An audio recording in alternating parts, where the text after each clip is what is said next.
name we pray. Look up. Ẹnìkan wá tí Jésù fẹ́ ṣe lóore lónìí. Ẹnìkan wá tí Jésù fẹ́ gbéga. Ẹnìkan wá tí Jésù fẹ́ ràn lọ́wọ́ lónìí. Ó lè jẹ́ ìwọ, ẹni ó lè jẹ́ ìyẹn. Ó lè jẹ́ ìwọ, ẹni ó lè jẹ́ mi. Ta ni ó kàn láti bàdàlà rẹ̀? Olùgbàlà wá ẹni tó fẹ́ ṣe. Point number 4 under our title. Lábẹ́ àkòrí tá à ń wò. Trust him. Sinmi lé. He will open his hand to feed and satisfy you. Yóò la ọwọ́ rẹ̀ láti bọ́ àti láti tẹ́ ọ lọ́rùn. I repeat. Ó tún sọ. Trust him. Sinmi lé. He will open his hand Yóò la ọwọ́ rẹ̀ to feed and satisfy you. láti bọ́ àti láti tẹ́ ọ lọ́rùn. Point number 4. Kókó kẹrin lábẹ́ àkòrí He ìyàfẹ́ will wò. water you from his upper chambers Yóò bomirin ọ́ láti òkè bí mímọ́ rẹ̀ wá. and give you bread to sustain, Yóò fún ọ ní oúnjẹ wine to gladden, àti and ọtí wáìnì oil láti to rọ̀ make your nínú face to shine. àti òróró láti mú kí ojú rẹ̀ kó dán. He will water you from his upper chambers, Yóò bomirin ọ láti yàrá òkè rẹ̀ wá. give you bread to sustain, Á fún ọ ní oúnjẹ tí ó yọrù. wine to gladden, Ọtí wáìnì láti mú and rẹ̀ dán. oil to make your face to shine. Òróró láti mú kí ojú rẹ̀ kí ó dán. Quickly, the 3 points we have examined under this topic. Kókó mẹ́ta ti ìṣáájú tá a ti wò lábẹ́ àkòrí ńlá yìí. He will not turn away from you. That's point number 1. Kókó àkọ́kọ́ sọ pé kò ní padà lọ́dọ̀ rẹ. He will not turn away from you, Kò ní padà lọ́dọ̀ rẹ. but will visit you in your dark hours. Ṣùgbọ́n yóò bẹ̀ ọ́ wò ní àkókò wákàtí òkùnkùn rẹ. Point number 2. Kókó kejì. He will look down, Yóò bójú wolẹ̀. terrify, Yóò ṣẹ̀rùbà. quake your mountains. Yóò kilẹ̀ mọ́ àwọn òkè Send rẹ. forth his spirit to renew you Yóò sì rán ẹ̀mí rẹ̀ láti tú ọ and make the ṣe. sun to rise and scatter all beasts. Yóò sì mú kí oòrùn kí ó là kó tú gbogbo ẹranko ká. Number 3, Kókó kẹta which we examined last. tá a wò kẹ́yìn. He has set a firm boundary for the sea. Ó ti gbé àlàkalẹ̀ fún àwọn omi. They will never again cover the earth. Wọn kì yóò pín borí ayé mọ́. He has set a firm boundary for the sea. Ó ti gbé They will àlàkalẹ̀ never again fún àwọn cover omi. the earth. Wọn kì yóò sì borí ayé mọ́. All these those lectures, you can get them anytime on our YouTube. Gbogbo àwọn ẹ̀kọ́ yìí la lè wò lórí ẹ̀rọ ayélujára. And the outlines are there. Àkọsílẹ̀ rẹ̀ náà sì wà níbẹ̀ pẹ̀lú. For today, Ṣùgbọ́n fún tòní, I repeat, ó tún tú kókó sọ. he will water you from his upper chambers, Yóò bomirin ọ láti yàrá òkè rẹ̀ wá. give you bread to sustain, Á fún ọ ní oúnjẹ tí yóò gbé ọ ró. wine to gladden, Ọtí wáìnì Oil. láti múnú rẹ dùn. to make your face to shine. Òróró láti mú kí ojú rẹ kí ó dán. In Psalm 104, where we have taken our text, Orin Dáfídì orí kẹrìnlélọ́gọ́rùn-ún níbi tá a let's ti mú ẹ̀kọ́ begin náà. from verse 27 and 28 to remind us of what I Láti ìjìdínlọ́gbọ̀n sí ìkọkàndínlọ́gbọ̀n Psalm ó lè rán wa létí àkòrí. 104, Orin verse Dáfídì orí 27 kẹrìnlélọ́gọ́rùn-ún and 28. These lẹ́sẹ̀ all wait, kẹtàdínlọ́gbọ̀n àti ìkejìdínlọ́gbọ̀n. these all wait, and are dependent upon you. These ones, all these are dependent upon you. Pé gbogbo àwọn wọ̀nyí ló sinmi lé ọ. I pray God will give you the grace to depend only on Him. Mo gbàdúrà pé Amen. Ọlọ́run á fún wa ní oore ọ̀fẹ́ láti lè sinmi lé òun That nìkan. is the key to this lecture. Kọ́kọ́ sí ẹ̀kọ́. Gbogbo God. àwọn wọ̀nyí ló. Depend on you. Gbogbo àwọn wọ̀nyí. And because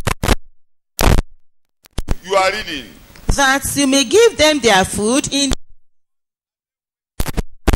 You, God, will give them their food in the due season. wọ́n sinmi lé ọ pé kí ìwọ ọlọ́run kó lè fún wọn ní oúnjẹ wọn ní àkókò And rẹ̀. I've said it, Mo ti that sọ. is a season for everything. mo ní àkókò wà fún ohun gbogbo. That is a season. What you are going to give a child, the prayer of a child is different from the prayer of our youth.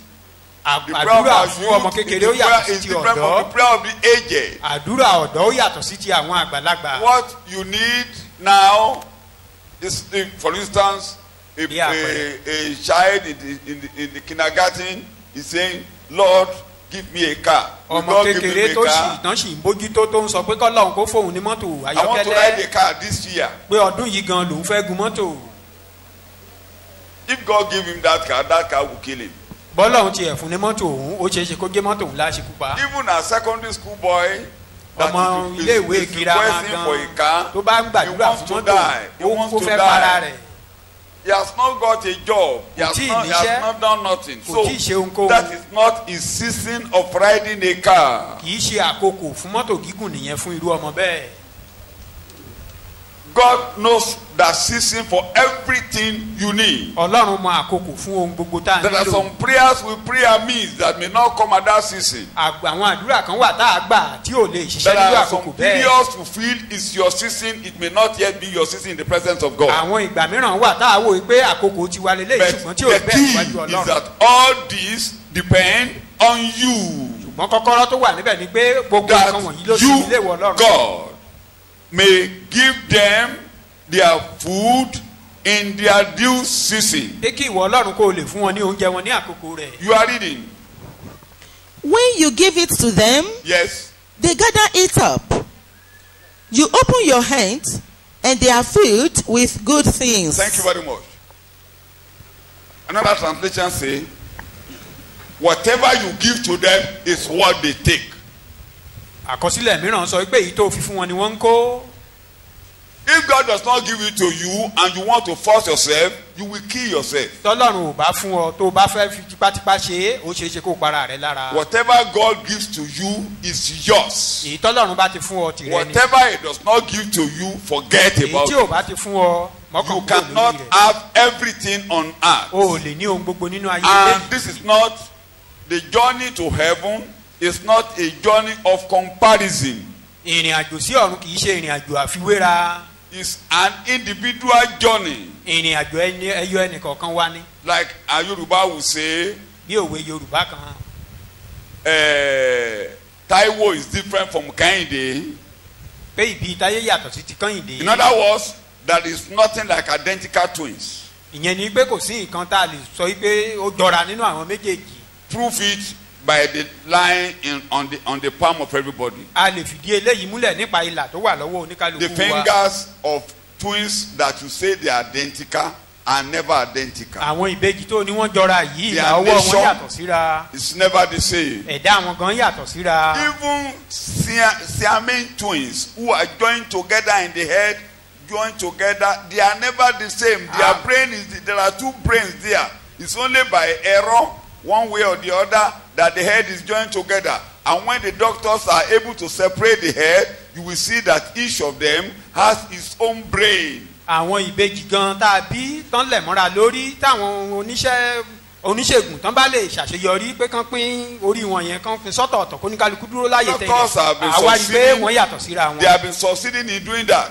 wọ́n ti ń ṣe é o. And the two heads are there, but they are only joined together. Some will be joined together like this. They will separate it. They are different. orí méjìlá wà níbẹ̀ wọ́n lè lẹ̀ mọ́ra wọn lẹ́gbẹ̀ẹ́ àbí kán lẹ̀ mọ́ra lẹ́yìn ṣùgbọ́n táwọn oníṣègùn bá ti bójútó So wọ́n á sì fún no wọn níyà. basis for comparison. kò sí àyè fún Even ìfarawéra. if two of you are from the same parents, you are never the same. bó tilẹ̀ jẹ́ pé ẹ̀yin méjèèjì òbí kan lè bí yín ṣùgbọ́n ẹ̀ bára mu. So not to even talk of somebody, your neighbor in your environment, or somebody in the church, you are never the ká same. má tiẹ̀ tí ìwà sọ ti alájọgbé rẹ àbí ẹni tẹ́jọ pàdé nílé Let me announce, as ẹ̀ I've bára been told to papọ̀. announce, your own season will come. mo tún tẹnumọ́ pé ìgbà tirẹ̀ yóò dé. Your own season will come. àkókò rẹ yóò dé.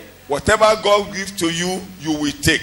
ohunkóhun tí ọlọ́run bá ti fún ọ Underline. wàá kó. No man can receive anything except it's given from above. kò sí ẹnikẹ́ni tó lè rí ohunkóhun gbà tí kì í bá ṣe pé a fi If fún you látòkè depend wá. on God, God will satisfy tó you. o bá wá sinmi lé ọlọ́run ọlọ́run á If you tẹ depend on ọlọ́run. man, man will fail you. ṣùgbọ́n tó o bá sinmi lé ènìyàn If ènìyàn á you já depend òkúlẹ̀. on your dream will fail you. tó o bá sinmi lé àlá rẹ àlá If rẹ á you já depend on òkúlẹ̀. prophets will fail tó you. o bá sinmi lé àwọn If alásọtẹ́lẹ̀ you wọn á já depend on òkúlẹ̀. God, God will never fail you. ṣùgbọ́n tó o bá wá sinmi lé ọlọ́run ọlọ́run ò ní kù ọ́ lọ́nà. If except you can give me a record of somebody who has waited or depend on God and God has failed. If you can give me one tá a example. bá lè fún mi ní àpẹẹrẹ ẹnìkan tó sinmi lé ọlọ́run Somebody tọ́lọ́run bá já kulẹ̀ waited, yìí. somebody trusted, Bí ẹnìkan somebody sinmi lé Ọlọ́run, depend on God, yóò dúró and de Ọlọ́run. at the end of it, God failed him. lẹ́yìn ó ṣe tọ́lọ́run wá já irú ẹni bẹ́ẹ̀ If you kulẹ̀. have one example, it means maybe you will be that example. bóyá tó o bá wá ní àpẹẹrẹ kan àjẹ́ pé bóyá ìwọ gangan ní àpẹẹrẹ náà. But any other person that depend on God, we have never gotten in history. ṣùgbọ́n So àti ìrí nínú ìtàn pé ẹnìkan sinmi lé ọlọ́run yìí tọ́lọ́run sì já kulẹ̀. God will satisfy you. ọlọ́run á tù ọ́ And lára. I've said, today is the day of open heaven. mo ní èní ni ọjọ́ tí ọ̀run ṣí I gave you sílẹ̀. an example in the beginning of this lecture that Jacob was going on his way, mo sọ running fún wa away ní from ìbẹ̀rẹ̀ ẹ̀kọ́ trouble, yìí pé Jacob ń and sá ó God rìn lọ. identified him ó ń sá that fún wàhálà. this boy, Ọlọ́run wá darapọ̀. is loaded with blessing. I'm pé going ọmọ to make yìí him great. I'm ẹni going to ìbùkún make ni him màá sì great. sọ di ńlá. And God met him on the road, ọlọ́run bá pàdé lójú ọ̀nà. opened the heaven to him. ọlọ́run ṣí ọ̀run fún un. When you wait on God, tó o bá ti dúró di olúwa. you remember he got to that place, he was confused, he didn't know what to do. ṣé ẹ mọ̀ pé kò mọ ohun tó fẹ́ ṣe gan. He got a stone, put it down, and lay his head. And lay his head upon ó that gbé stone. òkúta kalẹ̀ ó sì gbé orí He lé used ó a fi ṣe stone to be ìrọ̀rí. a pillow. ó fi ṣe ìrọ̀rí. And he lied down and he looked up. Where is the God of Abraham? ó kọ̀ sùn níbẹ̀ ló ti ń gbàdúrà pé níbo ni ọlọ́run Where is the abraham God of wà Isaac? bo ni ọlọ́run isaki And wà. there was a God now brought down a ladder. ọlọ́run wá fi ara hàn nípa And gbígbé angels were àbàsọ̀kalẹ̀. going up and down. àwọn áńgẹ́lì sì ń gùn wọ́n ń sọ. And somebody stood up ẹnìkan dúró lókè àkàbà and náà. announced to him ó sì wá sọ fún un that I have you in mind. pé mo ní ọlọ́kàn. Jesus announced to us jésù náà kéde rẹ̀ fún wa in John chapter 1 nínú ìwé johannu orí kìíní. when he was being introduced to Nathanael. nígbà tó ń fara hàn nathanaeli. Somebody introduced ẹnìkan fi Jesus jésù hàn to nathanaeli. Nathanael. Thank you very much. And when Nathanael came to the Lord Jesus nígbà tí Christ, nathanaeli sì wá. somebody invited him and he came. ẹnìkan pè é kó wá ó sì wá. Jesus announced, jésù wá sọ fún a time is coming and now is the time pé ìgbà ń bọ̀ ìgbà náà sì that the nìyí. heavens will be opened tí ọ̀run á ṣí. and the angels of God will be coming up and down upon man. àwọn áńgẹ́lì á sì máa sọ̀kalẹ̀ wọ́n á máa gòkè lé orí That- ènìyàn. The beginning of that was the time God opens his eyes of the resurrection morning. ìgbà náà àkókò ìgbà náà ni ìgbà tí ọlọ́run tó ṣí ọ̀run ní ìgbà ní àwúrò And àjíǹde. Jesus got up jésù jíǹde and he went to heaven ó sì gòkè lé and ọ̀run. is now sitting in ó heaven. wá jókòó lọ́run. When he lọ́run got báyìí. to heaven, nígbà tó débẹ̀ he opened the heaven upon the church. ó wá sí ọ̀run lé ìjọ And lórí. the angels of God came upon man. àwọn áńgẹ́lì sì bàlẹ́ ọ̀run. And ó sì God sọ̀kalẹ̀ lé began ènìyàn to lórí. live with man, láti ìgbà náà ni ọlọ́run ti to gbé take pẹ̀lú ènìyàn care of man. láti bójútó So my ènìyàn. topic this morning is that this is the time God has opened his chambers in heaven. ohun tí mò ń sọ láàárọ̀ yìí ni pé àkókò gan nìyí tí ọlọ́run ti ṣí yàrá òkè He has lọ́run lọ́run. opened his chambers in heaven. ó ti ṣí yàrá òkè lọ́run When he lọ́run. opened it on the day of Pentecost, nígbà tó ṣí ní ọjọ́ he pentikọ́stì gave them bread, ó fún wọn ní oúnjẹ he gave them oil, ó fún wọn ní he òróró gave them wine. Three Ó fún things wọn ní combined together wáìnì, on ohun the day mẹ́ta of Pentecost. ní ọjọ́ pentikọ́stì. When he opened the heavens, nígbà tó ṣí ọ̀run there was wine to make them glad. wáìnì láti mú inú wọn dùn There was oil to make them shine. òróró láti mú kí And ojú wọn there dán was bread, food to give them strength to move on. oúnjẹ pẹ̀lú rẹ̀ láti fún wọn ní okun. And the apostles, from that day, the church has never been the same. láti ìgbà náà ìjọ ò rí bákan náà mọ́. When God opens his chambers on you, nígbà tí ọlọ́run bá ti ṣí yàrá òkè three rẹ̀ things lé will ọ come lórí from the presence of ohun God. mẹ́ta á ti bẹ̀ sọ́kalẹ̀ ìkíní Oil, òróró wine, oil, wáìnì bread. òróró àti oúnjẹ. And when you are given bread, you become strong. nígbà tá a bá ti fún ọ lóúnjẹ When you wà are ní given okun. wine, you become glad. tó o bá ti gba wáìnì inú When you rẹ̀ á are dùn. given oil, you will shine. nígbà tá a bá wá fi òróró pa ọ lójú ojú You rẹ̀ á will dán. shine. wà á máa In dán. other words, you will be strong, ìyẹn ni pé wà á ní okun. you will be glad, wà á ní inú and you will dídùn. be shine. ojú rẹ̀ á sì máa dán. You will be strong, wà á ní okun. you will be glad, wà inú rẹ̀ á and you dùn. will shine. ojú rẹ̀ á sì máa dán. Amen. Close your eyes. God, make me strong, olúwa fún mi lókun. make me glad, mú inú mi dùn. and let my face kí shine. ojú mi sì máa dán. Make me strong, fún mi lókun. make me strong, fún mi lókun. make me glad, mú inú mi dùn. and make me shine. My face must shine. ojú mi ní láti dán níwájú This is ìwọ the ọlọ́run. day my face must shine. àkókò náà This is nìyí the tí day mo gbọ́dọ̀ I dán must be níwájú rẹ. strong. àkókò gan nìyí tí mo gbọ́dọ̀ gba And this is ogun. the day of gladness. àkókò nìyí tí mo gbọ́dọ̀ ní ìdùnnú. This is not the day of sadness. èní ò kì í ṣe ọjọ́ Jesus ìbànújẹ́. has taken my sorrow. jésù ti ru ìbànújẹ́ mi. Today is the day of èní gladness. ni ọjọ́ ìdùnnú. Today is the day of God's strength in èní me. ni ọjọ́ okun And ọlọ́run nínú today mi. I must shine. látòní lọ mo I gbọ́dọ̀ must máa ojú mi shine. gbọ́dọ̀ máa dán.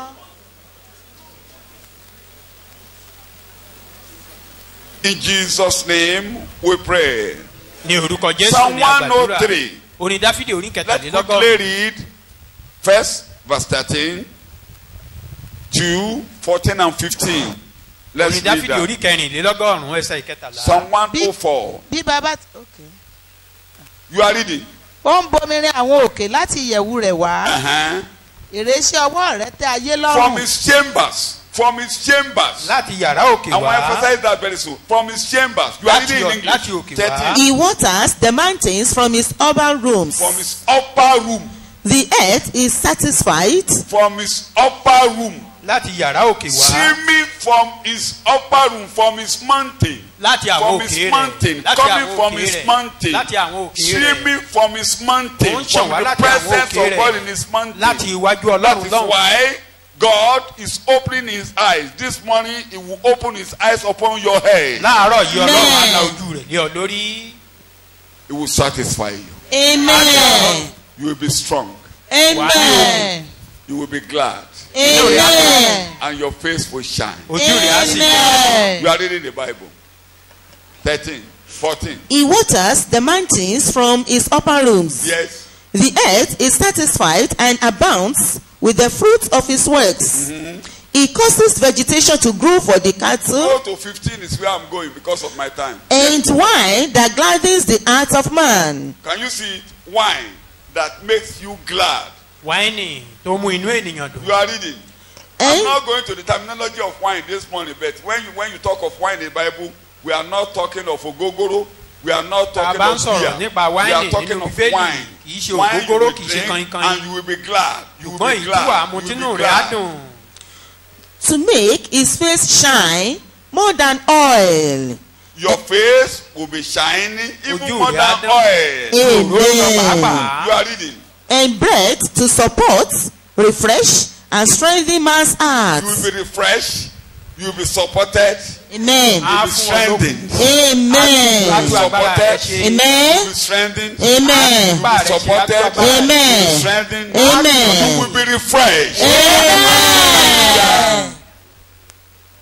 When the Amalekites came to carry the load in the house of David and they burned the city, carry his wife, carry everything away. nígbà tí àwọn amálẹ́kì tó ń wá That's sí First Samuel ibùdó chapter 30. sí ibùdó ibi tí dáfídì àti àwọn ènìyàn rẹ̀ wà tán kó There was gbogbo a ẹrù young àtọmọ wọn man lọ. that came to the battle with the Amalekites. ọmọ ọ̀dọ́mọkùnrin kékeré kan wà tó bá wọn wá síbẹ̀. He was sick, and when the battle was so wrong and those people have carried spoil and they were running away and they felt that this sick boy could disturb them, they abandoned him on the road and the Amalekites went away. nígbà tí wọ́n ti kó ìkógun tí wọ́n lọ ọmọ kékeré kan wà láàrin wọn tó dàbí ẹni pé ó He rẹ̀ was a wọ́n já soldier. sílẹ̀ He lójú became ọ̀nà. sick. He was sick. ara àwọn ajagunjagun náà ni òṣùpá And wá he rẹ̀ couldn't lójú run ọ̀nà. fast. So they felt that if we are taking care of you, you will waste our time. They drop him and they went. wọ́n wá wò wípé tá a bá ní ká máa tọ́jú eléyìí á máa di wa lọ́wọ́ wọ́n And fi they ilẹ̀ let sọ́nà. him almost weak down. ó ti rẹ̀ ẹ́ ó wà And lójú David ọ̀nà. now came nígbà tí dáfídì and wá he met débẹ̀ him where he was. ó bá níbi tó wà. And David said, "Who are you? dáfídì wá níta What's ni your ọ́ problem?" kí ni wàhálà rẹ̀. David gave him bread dáfídì wá fún lóúnjẹ and he became refreshed. ara wá tù ú He was supported wọ́n and he was ràn án lọ́wọ́ strengthened. 3 ó things wá ní happened to ogun him. He ohun became mẹ́ta ló ṣẹlẹ̀ sí refreshed. ara tù ú That bread supported him oúnjẹ tó jẹ yìí fún and he lógun became strong. ó He wá can ní now ipá talk. ó wá lè sọ̀rọ̀ They have let him 3 days fasting. wọ́n ti And fi ilẹ̀ nínú when àwẹ̀ ọjọ́ mẹ́ta bread kò came, jẹun he became strength. ṣùgbọ́n nígbà tó rí oúnjẹ He ó ga became okun strong and he was refreshed. ara wá tù ú He could now talk. ó wá lè sọ̀rọ̀ And David said, "What's your problem? Why are you here?" wọ́n wá béèrè kí ló mú ọ débí I came with my master mo to bá ọ̀gá mi wá burn síbí the ni city of Ziklag, and láti wá sún láti wá carry sí all Síglágì load, we níná carry women, we a carry sì kó children, gbogbo ohun we tá a carry rí níbẹ̀ everything, and we burned àtọmọdé the city àtàgbà down, we àti went ẹrù away. wọn a sì sọná sí You are the people who do this. Where are your brother, your leaders? Can you ibo tell me where lẹ́yìn they ibo are? làwọn ọ̀gá yín ti wá ṣó lè mú mi débẹ̀ Swear for me that you will not hand me over to my master. o ní láti búra fún mi pé ò ní fi mí lé ọ̀gá mi lọ́wọ́ Okay, I won't hand you over to your master. ó dáa mi ò ní fi ọ lé Man ọ̀gá rẹ became lọ́wọ́ refreshed. He now became a soldier ó again. túbọ̀ gba okun sí God will make you strong. ọlọ́run á tú okun rẹ ṣe Whatever has brought you down, ohunkóhun yòówù tó bá You ti are mú ọ weak. wálẹ̀ o lè you tẹ̀síwájú could have been disappointed by man. ènìyàn ó ṣeé ṣe kó jẹ́ pé Like ènìyàn the ló dójú leader tì of ọ́ that group left that man half dead. gẹ́gẹ́ bí adarí àwọn ológun yẹn ṣe fi ọkùnrin yìí Circumstances in the sílẹ̀ world could have left you half dead. bóyá àwọn àyídáyidà tó dé bá ọ lójú ìjà ó ti wá fẹ́ sọ ọ́ Your boss di could fail aláìlágbára you. Your parents could even fail you. bóyá àwọn òbí rẹ Your àbí ọ̀gá husband rẹ wọ́n could lè já fail you. ọkùlẹ̀ ọkọ rẹ gan lè já Your ọkùlẹ̀ mother could fail you. Anybody can òbí rẹ fail lè you in já the ọkùlẹ̀ journey of ẹnikẹ́ni life. ló lè já ọkùlẹ̀ nínú Take ìrìn note, àjò they are human. má gbàgbé pé ènìyàn I ni tell wọ́n you, they are what?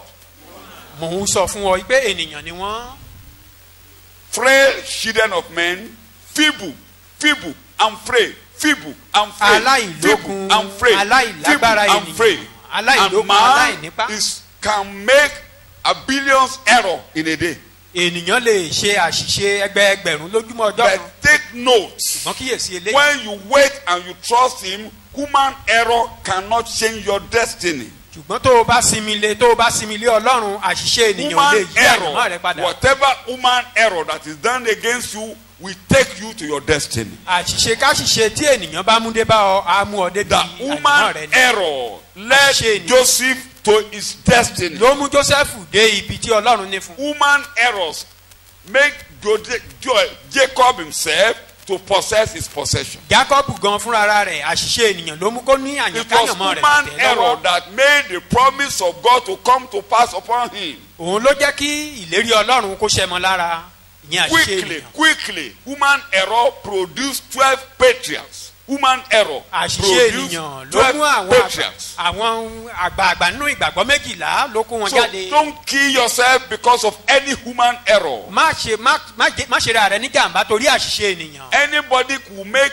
error anytime along the journey of your life. ẹnikẹ́ni ló lè ṣe àṣìṣe But I'm nígbàkúgbà nínú ìrìn announcing àjò to you ìgbàgbọ́ this yìí morning, human error will take you to your destiny. ṣùgbọ́n mò ń kéde rẹ̀ láàárọ̀ yìí pé àṣìṣe ènìyàn á mú ọ débi Depend àyànmọ́ on rẹ̀ him. sinmilé Trust him. sinmilé He has opened his chambers. ó ti ṣí yàrá òkè rẹ̀ And he will support you.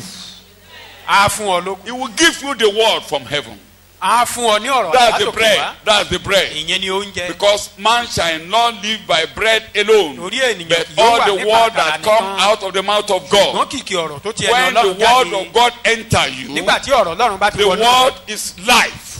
ọ̀rọ̀ náà ìyè ni The word is life. ìyè ni ọ̀rọ̀ náà The word is life. ìyè ni ọ̀rọ̀ náà And its power. ó sì ní agbára It will lift you up. á gbé ọ sókè It will strengthen you. á tú okun rẹ It ṣe will encourage you. á lu It will ọlọ́kàn carry sókè you to your destination. á wá mú ọ débi àyànmọ́ rẹ When Jacob was lying down there on the journey, nígbà tí jacob sùn ní ojú the nínú ìrìn heavens àjò rẹ were open àṣì ọ̀run le and God gave him bread. ọlọ́run wá fún ní And what was the oúnjẹ bread? kí ni oúnjẹ When náà God stayed there, he said, I will be going with you in this journey. ọlọ́run wá ní màmá bá I ọ lọ will ní ojú ọ̀nà never leave mi you ò ní fi ọ sílẹ̀ until I fulfill all I've spoken about you. títí tí màá fi mú That gbogbo is the ìtumọ̀ sọ bread. nípa rẹ ṣẹ And he took Oúnjẹ that ni. bread.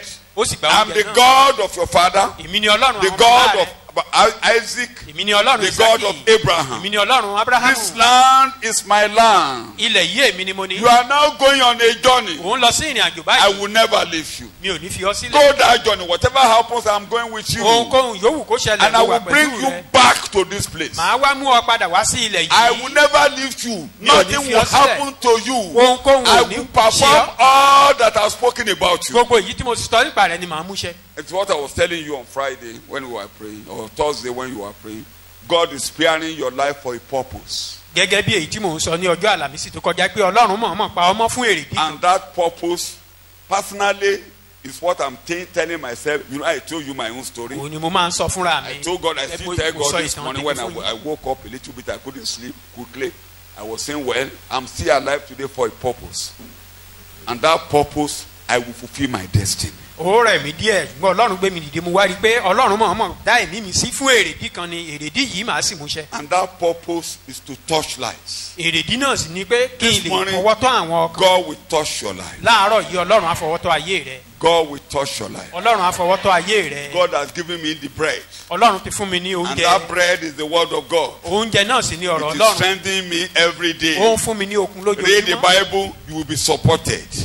ka bíbélì. Listen to á the kọ́kọ́ word, tì ọ́. it will refresh you. tẹ́tí sí ọ̀rọ̀ It will lift you up. á gbé ọ sókè. You will be stronger than your enemy. wàá wá lágbára ju You àwọn will be ọ̀tá rẹ stronger lọ. than your challenges. wàá lágbára ju You will be ìpèníjà tó ní stronger than lọ. all that is coming around you. wàá lágbára ju ohun gbogbo tó yí ọ ká. God has spoken. ọlọ́run ti sọ̀rọ̀. So when Jacob had the bread, he took the bread and he ate. nígbà tí Jacob gba ọ̀rọ̀ náà tó And he jẹ́. was going, you know that when he got to Laban's house, ẹ̀ mọ̀ nígbà tó délé Lábánì. I repeat, there were human errors. mo tún sọ But àṣìṣe he ènìyàn had wà. been given bread to sustain him. ṣùgbọ́n torí pé ó ti gba oúnjẹ And láti that fún bread took him along the journey. lókun. oúnjẹ yìí ló sì ń bá a rìnrìn When àjò. he became rich and became great and he was about to go home, nígbà tó wá lówó tó ti said, lọ́rọ̀ tó wá fẹ́ padà the sílẹ̀. God of my father, Ó ní the Ọlọ́run God of Abraham, Ọlọ́run the Abraham, God of Isaac, Ọlọ́run Ísákì. left to you Laban, I will have gone empty. ó ní tó bá ṣe But bí ìwọ the Lábánì God that ló has fò given ní me ìbálò the nílẹ̀ word, I yìí. am not going empty in your house. ṣùgbọ́n ọlọ́run ti fún mi ní ọ̀rọ̀ rẹ̀ mi ò lè That lọ́dọ̀ God fò nílé rẹ̀. rebuked you last night. ọlọ́run yìí ló bá ọ wí lálẹ́ That àná. don't do evil or you can't do good to this man. Don't do evil for him. o ò lè ṣe Don't rere fún try. ọkùnrin yìí torí náà o Don't gbọdọ̀ try ṣe ibi it. má Let gbìyànjú him rẹ̀. go like that. jẹ́ kó máa lọ. That God rebuked you ọlọ́run yìí ló bá ọ wí that you cannot disturb me. pé o ò lè yọ mí lẹ́nu. That God that make me great in your house. òun ló sọ mí di ńlá nílé rẹ̀. Because he has given me bread. torí pé ó ti fún mi ní oúnjẹ. That God will give you bread from heaven. ọlọ́run yẹn náà á fún ọ So ní oúnjẹ anytime you látọ̀run come wá. to lectures like this, ìgbàkúgbà tó bá listen ti to wá the síbi Bible. ẹ̀kọ́ bí eléyìí tá When ti you ṣí open the bíbélì. Bible, read. tó o bá Bread, ti ṣí bíbélì. bread from Ah. what? Heaven. oúnjẹ láti ọ̀run wá. When he gives you á tọ̀run bread, wá. you become strong. tó o bá ti wá jẹ oúnjẹ yìí wàá gba okun. That soldier that was led by the Amalekites Jagunjagun tí àwọn ate Amaleki bread, fi sílẹ̀ he yìí. became refreshed. ìgbà tí wọ́n fún lóúnjẹ ó gba okun. You'll be refreshed this morning. ọlọ́run á tù ọ́ lára You'll be láàárọ̀ yìí. refreshed this morning. ọlọ́run á tù ọ́ lára Like I láàárọ̀ yìí. said, there was no human error that can change your destiny. gẹ́gẹ́ bí mo yẹ sọ kò sí àṣìṣe ènìyàn tó The lè yí destiny of àyànmọ́ rẹ̀ that young padà. soldier was not changed because there was a human error. They dropped him. God came and sustained him. àyànmọ́ ọkùnrin yìí kò yí padà àṣìṣe ènìyàn If mú ó human sọ beings ti àṣìṣe abandon ṣùgbọ́n you, ọlọ́run ràn ọ́ God will lọ́wọ́. support you. tí ènìyàn bá kọ̀ ọ́ sílẹ̀ ọlọ́run á gbé ọ dìde. Look unto him this morning. ìwọ ni kó o gbójú sí láàárọ̀ yìí. Open your eyes and look unto him this morning. gbójú sókè kó o wò ó. He will support you. á kọ́wọ́ tì ọ́. The apostles were given food. They were asked to stay on the upper room. àwọn àpọ́stélì wọ́n sọ fún wọn kán dúró ní yàrá Jesus òkè. now went to heaven, jésù ń gòkè lórí ọ̀run. and when he sat in heaven, nígbà tó jókòó lọ́hùn-ún he opens his chambers ó ṣí yàrá òkè. and he poured wine. ó mú wáìnì wá. When the people were talking in tongues, the Holy Ghost came upon them. nígbà tí ẹ̀mí mọ́ sọ̀kalẹ̀ yìí wọn rí wọ́n bẹ̀rẹ̀ sí ní fèdè sọ̀rọ̀. They became different wọ́n yàtọ̀ because wine had came. torí pé wáìnì ti wá. People in the town began to say, "This is new wine, oh! àwọn ará This is new ìgboro wa wine, sọ oh! pé This is new wáìnì wine, tuntun oh!" lélẹ́yìí That's o. why you see them, everybody rejoicing. Òun ló ṣe rí gbogbo wọn tí They wọ́n saw yọ̀. them. The type of worship that was going on has never happened in history. ìjọsìn tó ṣẹlẹ̀ láàrin wọn ò tí ì ṣẹlẹ̀ rí The nínú Bible ìtàn. said they were speaking different languages and they were worshiping God, singing praises, magnifying God. It was so different. bíbélì ni wọ́n ń sọ̀rọ̀ ní èdè mìíràn wọ́n ń yin ọlọ́run wọ́n ń ké pe wọ́n ń They jọ́sìn weren't- sí ọlọ́run they were ó not yá fighting. káyàtọ̀. They were not dashing their head up against the wall, Kì í ṣe pé but wọ́n they la were yín mọ́tàn náà o. magnifying the name of the Lord. ṣùgbọ́n wọ́n ń gbé orúkọ And Ọlọ́run people ga. were hearing the way they were talking about the God of heaven. Àwọn ènìyàn sì ń gbọ́ bọ́n ṣe ń sọ̀rọ̀ nípa Ọlọ́run ọ̀run. This definitely is a new wine. Wọ́n wá ní dájúdájú. That is wáìnì why they tuntun were lélẹ́yìí. so glad. Ìhun nínú wọn ṣe dùn. At another occasion, Ní ibòmíràn, Stephen was standing before the Sanhedrin and all the people were looking at his face. Stefano It began to dúró shine. níwájú àwọn It was àgbààgbà. shining like Àwọn the face ènìyàn of wojú an, rẹ̀. like an angel. wọ́n ní ojú rẹ̀ wá God dàbí will ojú make àwọn you áńgẹ́lì. shine before your enemies. Ọlọ́run á mú ojú rẹ̀ dán lójú God àwọn will ọ̀tá make you rẹ̀. shine before your enemies. Ọlọ́run á mú kójú rẹ̀ dán lójú àwọn ọ̀tá rẹ̀. And Sanhedrin and all others were looking at his face. They said his face was just like the face of an angel. Gbogbo wọn ń That wo is, ojú rẹ̀, wọ́n wá ní ojú rẹ̀ God dàbí ojú has áńgẹ́lì. opened the chambers of heaven. Ìyẹn ni pé Ọlọ́run ti ṣí yàrá òkè lé lórí. Today is the day of the Holy Ghost. Èní ni ọjọ́ ẹ̀mí mímọ́.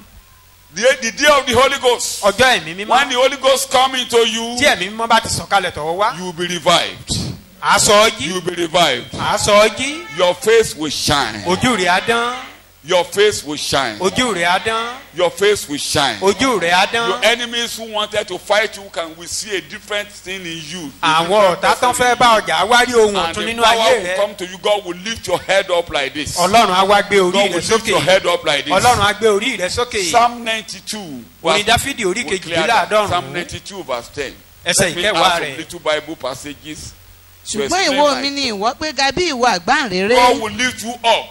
Ọlọ́run á Amen. gbé ọ̀gá. God will lift you up. Ọlọ́run á gbé orí rẹ̀ God will sókè. lift you up. Ọlọ́run á gbé orí rẹ̀ Amen. God sókè. will lift you up. Amen. God will pour fresh oil upon you. Oró Amen. tuntun ni Ọlọ́run á dàdé ọ lórí. But my horn, emblem of excessive Before I go strength, to this lecture and begin to bring you why and why and why and why and why, Mo ti ń get sọ̀rọ̀ on your nípa feet èrèdí, and èrèdí, say, God, èrèdí. this is the day of the Holy Ghost. Mo wá ní èní ní This ọjọ́ is the ẹ̀mí. day of the open heaven. Èní ni ọjọ́ tí a ṣí Can ọ̀run lé wa do you know lórí. that? Do you believe that? Ṣé o gba eléyìí On gbọ́? your feet, this is the day of open heaven. On Èní ni your ọjọ́ feet. tí a ṣí ọ̀run lé wa lórí tó o bá gba eléyìí gbọ́ dìde lórí On your ẹsẹ̀ feet. This is rẹ. the day of open heaven. Èní ni ọjọ́ tí ọ̀run This is the day of the Holy ṣí. Ghost. Èní ni ọjọ́ ẹ̀mí mímọ́.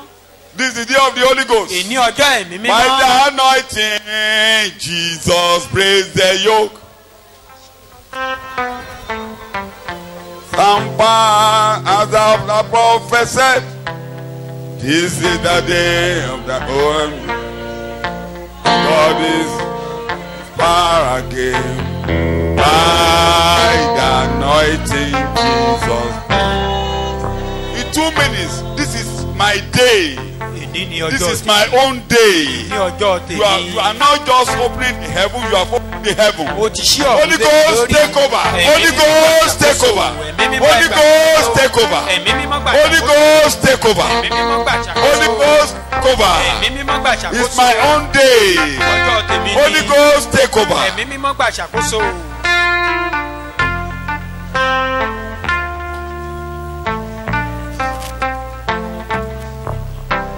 If you ask, you will receive. Tó o bá béèrè wàá rí If you gbà. ask, you will receive. Tó o bá béèrè wàá rí gbà. If you talk to God, God will visit you this Tó morning. o bá bá Ọlọ́run sọ̀rọ̀, Ọlọ́run á God bẹ̀ will ọ́ wò revive láàárọ̀. and strengthen you this morning. Ọlọ́run á tú It's okun my rẹ̀ sí own láàárọ̀. day to make me shine. It's my own Ọjọ́ tèmi ni day. láti mú ojú mi dán.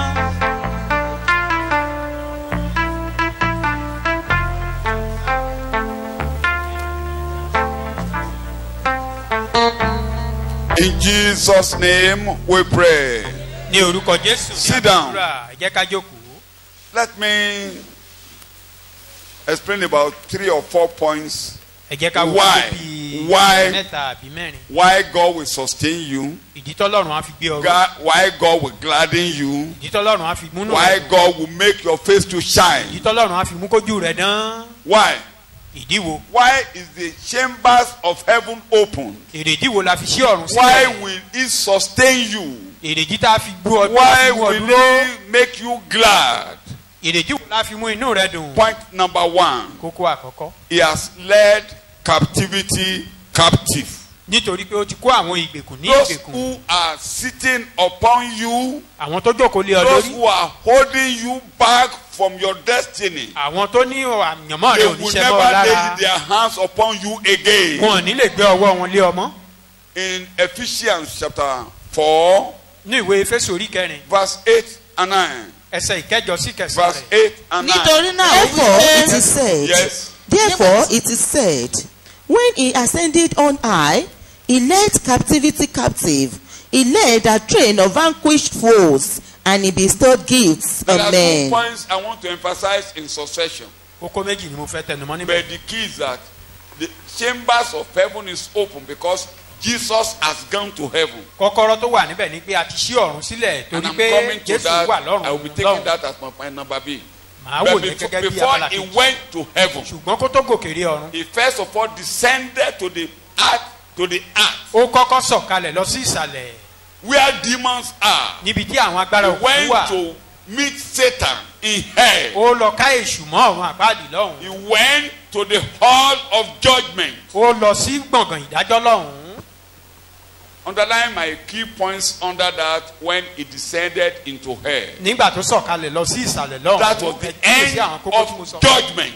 ibẹ̀ ló ti fi òpin sí It ìdájọ́. was judgment that made Jonah to go to the belly of the fish. ìdájọ́ yìí ló gbé Jónà lọ sí ikùn ẹja. It was the wrath of God that made Jonah to go to the belly of the fish. ìbínú ọlọ́run ló rán Jónà lọ sí ikùn ẹja. And for Jesus to go to hell, down to hell, God was putting an end to the judgment upon man. fún Jésù láti lọ sí ibi gbọ̀ngàn ìdájọ́ ní ìsàlẹ̀ ọlọ́run fi òpin sí ìdájọ́ lórí ènìyàn. Underline my word. The end of judgment, the end of the wrath of God upon man. òpin ìdájọ́ òpin ìbínú ọlọ́run lórí End of ènìyàn. God's fury on man. òpin ìbínú ọlọ́run lórí ènìyàn. God will never close his eyes upon you ọlọ́run again. ò ní dijú sí ọ̀rọ̀ rẹ mọ́. Because Jesus has gone to hell. torí pé Jésù ti lọ sí He ọ̀rọ̀ has been judged. àti ìdálẹ́jọ́. If God see you, whatever your condition, whatever has happened to you, whatever you are passing through, ohunkóhun yòówù kó and ṣẹlẹ̀ you sí ọ can now kìkì kò come, yòówù Jesus, kó wà. I'm looking unto you. kìkì kò kọ̀ wá kó ní Jésù. Whatever your situation, I cannot help myself. ipò yòówù kó bára rẹ tó o lè jẹ́wọ́ And pé mi you ò say, lè nára mi Jesus, lọ́wọ́. you are the Lord of Lords and the King of Kings. pé ìwọ Jésù ni ọlọ́run àwọn ọlọ́run àti Become ọba my àwọn ọba. Lord. bí ọlọ́run mi. Rule over my life. máa Rule ṣàkóso ayé over mi. what is me. máa ṣàkóso ohun gbogbo tó I jẹ́ can't èmi. control myself. I can't direct mi myself. ò lè máa darí ayé ara mi mọ́. That is the end of judgment upon you. òpin ìdájọ́ lórí ayé God's rẹ. fury will never be upon you again. ìrunú ọlọ́run kò ní wá sórí I ayé rẹ repeat, mọ́. God's fury will never be upon you ìrunú again. ọlọ́run ò ní wá sórí ayé rẹ Because mọ́. the fury of God is removed. torí pé a ti mú ìrunú rẹ̀ kúrò.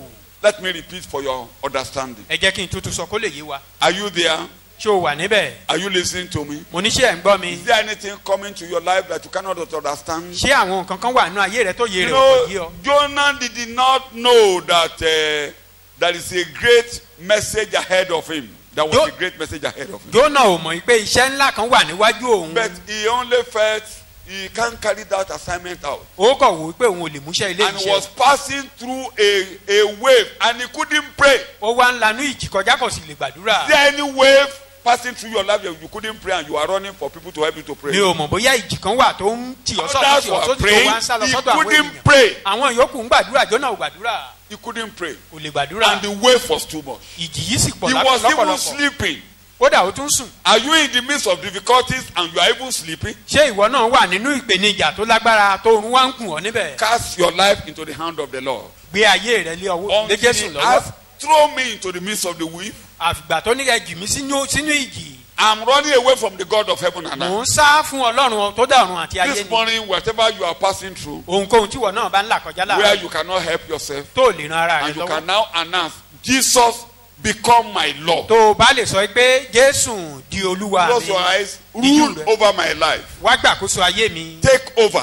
gbàkóso ohun gbogbo. I can't help mi myself. ò lè ran ara mi lọ́wọ́. Take over, Lord. gbàkóso Take ọlọ́run. over, Lord. gbàkóso olúwa. Jesus, become my Lord. Jésù di olúwa mi. That situation like this, I can't help myself. ipò yìí mi ò I lè don't ran know ara what mi to lọ́wọ́. do. mi ò tilẹ̀ mọ I ohun tí don't mo even fẹ́ know how to ṣe. go about it. mi ò mọ ọ̀nà tí mo fẹ́ My gbà lórí rẹ̀. eyes are on you, Lord. ìwọ ni mò ń wò. My eyes are on you, ojú mi Lord. wà lára rẹ My eyes olúwa. are on you, ojú mi Lord. wà lára rẹ olúwa. I don't know what to do. I don't know where to mi ò go. mọ ohun tí mo fẹ́ ṣe mi ò mọ ibi tí mo fẹ́ My lọ. eyes are really on ojú you. mi wà lára rẹ.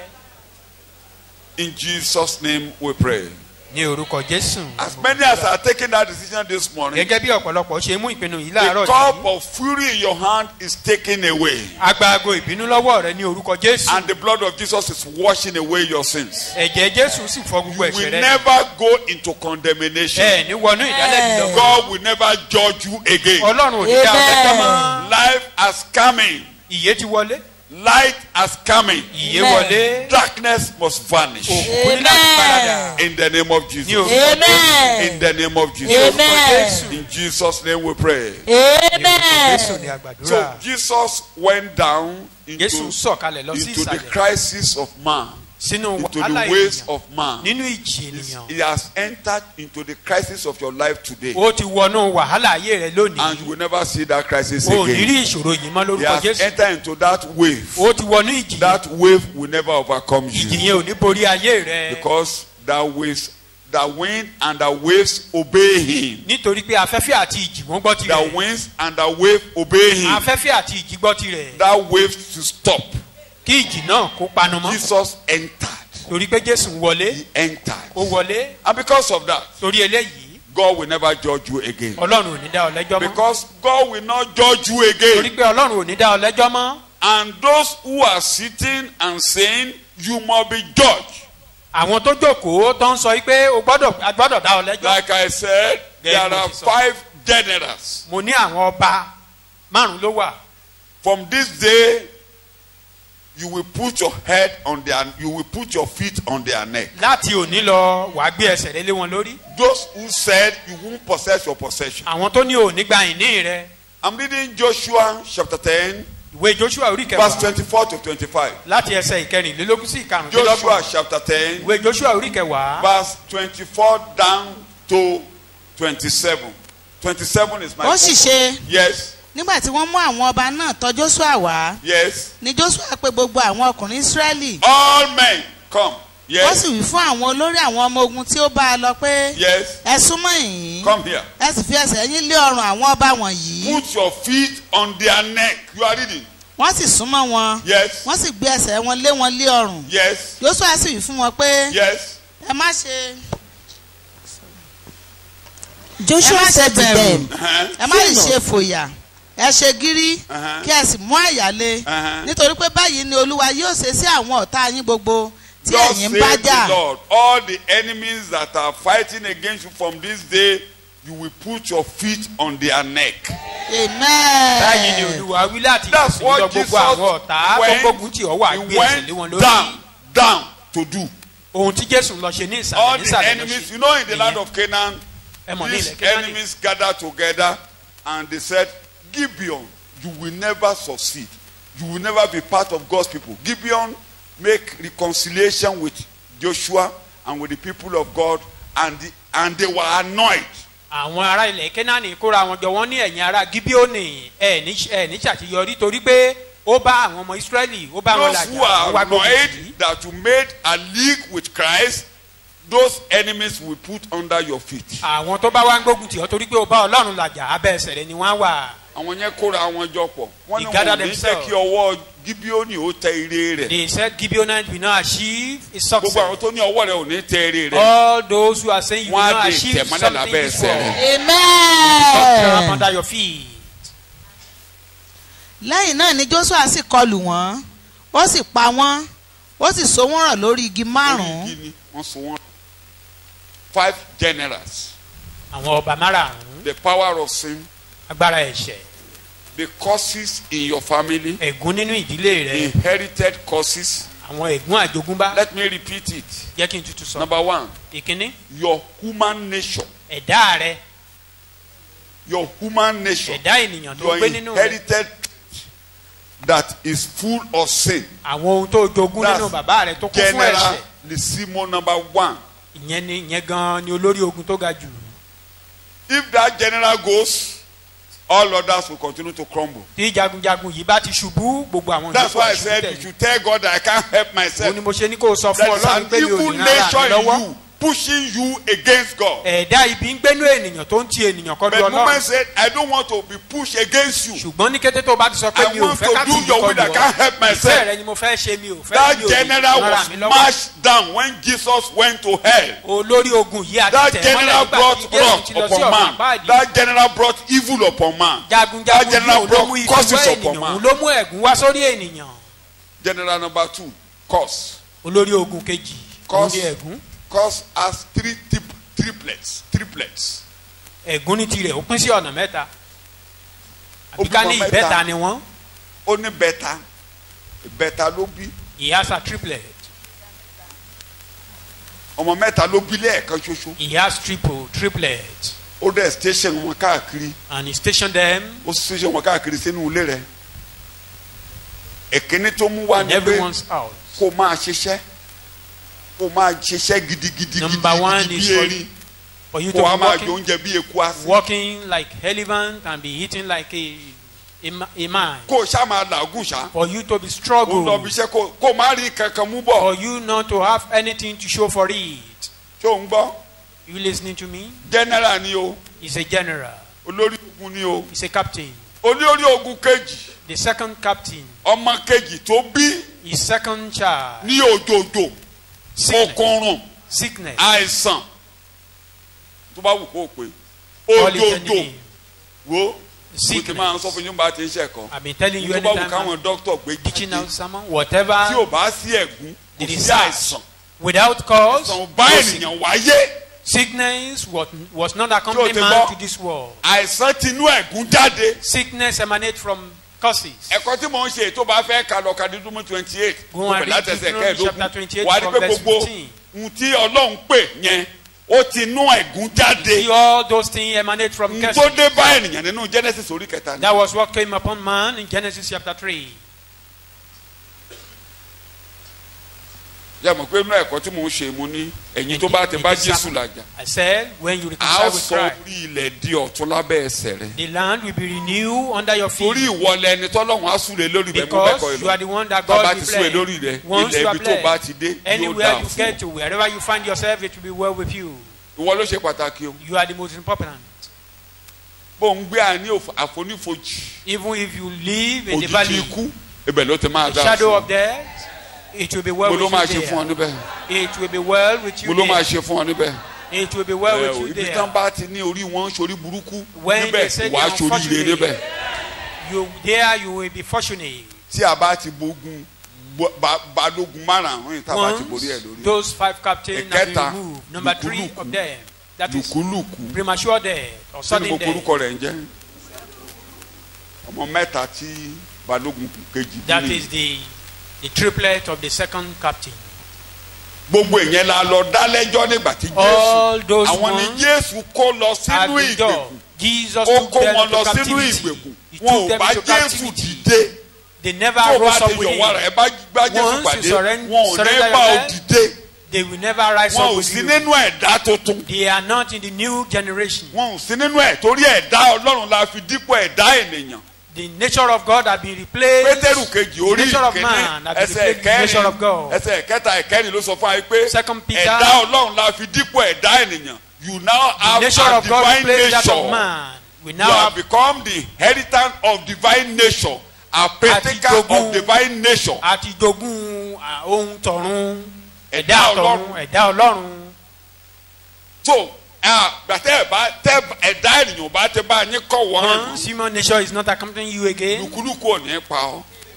no premature death. Àrùn ò ní bá ọkọ̀ wọ́rìn. Sickness will no be, you no more be your Àrùn companion. kárùn ò ní bá ọkọ̀ wọ́rìn. Call it any name, they won't be your companion anymore.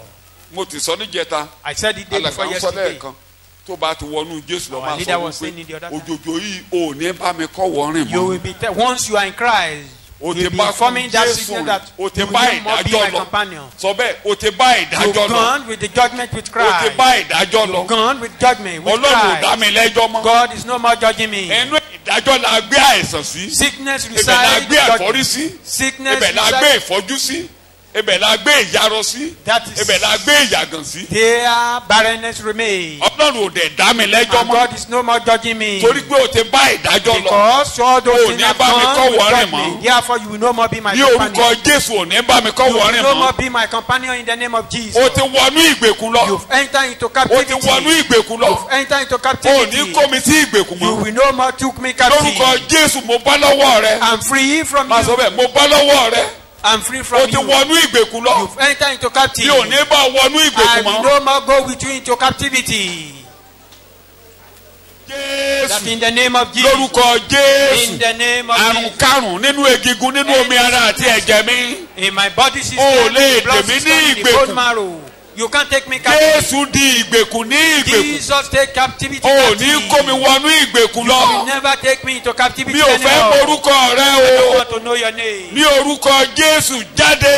the name of Jesus. Mi ò ní wọnú ìgbèkùn mọ́. I will no more be taken Mi ò ní captive. wọnú ìgbèkùn I'm mọ́. not entering into captivity O again. lè jẹ́ balógun lé mi lórí You mọ́. can't be my captain Ní again. orúkọ Jésù kẹ́rù ẹ kó Pack the jáde. load and luggages and move out. Ò bá wà nínú ilé ìtọ̀. Be it in the Ò bá wà bladder, nínú ilé ìgbẹ́. be it in the Ò bá wà colon, nínú ọmọ lójú. be it in the Ò bá eye, wà ní ilé ọmọ. be it in the womb. Ní orúkọ Jésù jáde. Move out in the name of Jesus. Mi ò ní wọnú ìgbèkùn mọ́. I will no more enter into captivity. Mi ò ní wọnú ìgbèkùn I'm mọ́. not entering into any captivity again. Ní orúkọ Jésù ni mo Ṣàmẹ́yẹ kó gbàdúrà. kọlẹ̀ dáadáa. Shout amen. Balógun kẹta. The third captain. Ọ̀run àpáàdì gangan fúnra ara rẹ̀. Hell itself. Kí ni mo pè é? Hell. Ọ̀run àpáàdì gangan fúnra ara rẹ̀. Hell itself. Ẹnikẹ́ni tó bá gbọ́ ọ̀rọ̀ mi. Anyone who hear my Tó word bá gba ẹni tó rán mi gbọ́. and believe he who Ó sent ní me, ìyè tí kò ní he ìpẹ̀kun. has eternal life.